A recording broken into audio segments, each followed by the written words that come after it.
जब भी मैं आपको कॉन्सेप्ट सिखा दूंगा, क्वेश्चन दूंगा, तो आप वीडियो पोस्ट करोगे और उसके बाद आंसर लेके खुद से आओगे। इससे क्या होगा बेटा? सेल्फ इंप्रूवमेंट होगा। आप खुद के पैरों पे चलना स्टार्ट करेंगे और मेरा देखेंगे तो समझ लीजिए आप पंगु बने रहेंगे, नॉन एक्टिव बने रहेंगे। आपको भूख हमेशा रहेगी कि यार सर कराएंगे तभी समझ में आएगा। खुद से कर सकते हैं, कुछ भी समझ में नहीं आएगा, लड़ेंगे यार, बैठे नहीं रहेंगे, लड़ेंगे। आ गया बात समझ में? अच्छा सर क्यों बोलते हैं आप इस क्वेश्चन के लिए? करता हूं ना क्वेश्चन, देखो बोला the open loop DC gain of unity feedback system with closed loop transfer function is this. ये क्लोज्ड लूप ट्रांसफर फंक्शन है और इसका डीसी गेन आपसे पूछ लिया गया है।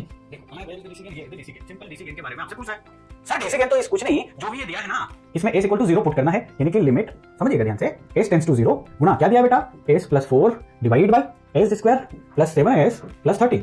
सोल्व कर दीजिए, s की वैल्यू 0 पुट करना है राजा। So this is nothing but 4, इसकी जगह 0 है, ये 0, ये भी 0, n बचा 13। तो आपका आंसर क्या है बेटा? 4/13। This is the DC gain. और मजे की बात यह है कि आपके गेट में जब क्वेश्चन आएगा तो ऑप्शन में 4/13 अवेलेबल रहेगा, ताकि आप गलत करके लगाएं।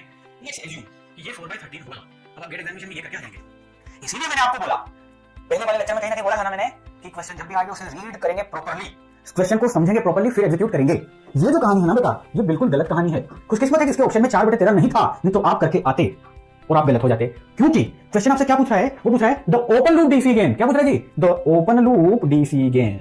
ओपन लूप का डीसी गेन पूछा है unity negative feedback system with closed loop transfer function, यानी कि आपके सिस्टम का ये क्लोज्ड लूप ट्रांसफर फंक्शन दिया है। This is nothing but CLTF।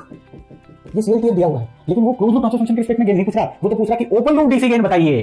तो अब आपको दिया है CLTF, सबसे पहले आप लेके आइए OLTF, ओपन लूप लेके आइए। और चूंकि यूनिटी नेगेटिव फीडबैक दे दिया है तो दिस इज, ये जो OLTF है ये सिंपली हो जाएगा G ऑफ S लेके आइए। आपके पास क्या दिया है? क्लोज्ड लूप ट्रांसफर फंक्शन दिया है, मतलब G of S divide by 1 + G of S दिया है। लेकिन सर हमें G ऑफ S चाहिए, 1 से we will get the G of S, then हम फाइंड करेंगे डीसी गेन।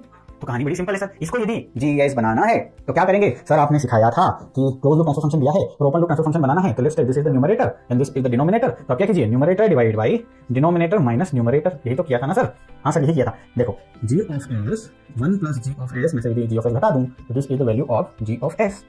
सर ये तो पता है हमें sir, simply closed loop transfer function या ओपन लूप ट्रांसफर फंक्शन करना है तो हम कर देंगे सर, बड़ा आसान है बेटा, करना। फिर तो कहां है क्लोज्ड लूप? ये रहा, इसमें न्यूमरेटर कौन है? ये है। डिनोमिनेटर कौन है? ये है। तो इससे ओपन लूप ट्रांसफर फंक्शन कैसे बनेगा बेटा? सो s + 4 s square + 7s + 13 minus numerator क्या है? -s - 4। तो ये बन जाएगा s + 4 divide by s square + 6s + 9।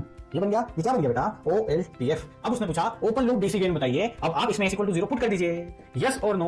s = 0 put जैसे ही किया आपको क्या मिलेगा? DC gain. और वो कितना है? 4/9। So where is the 4/9? Here is the 4/9। This is the correct answer.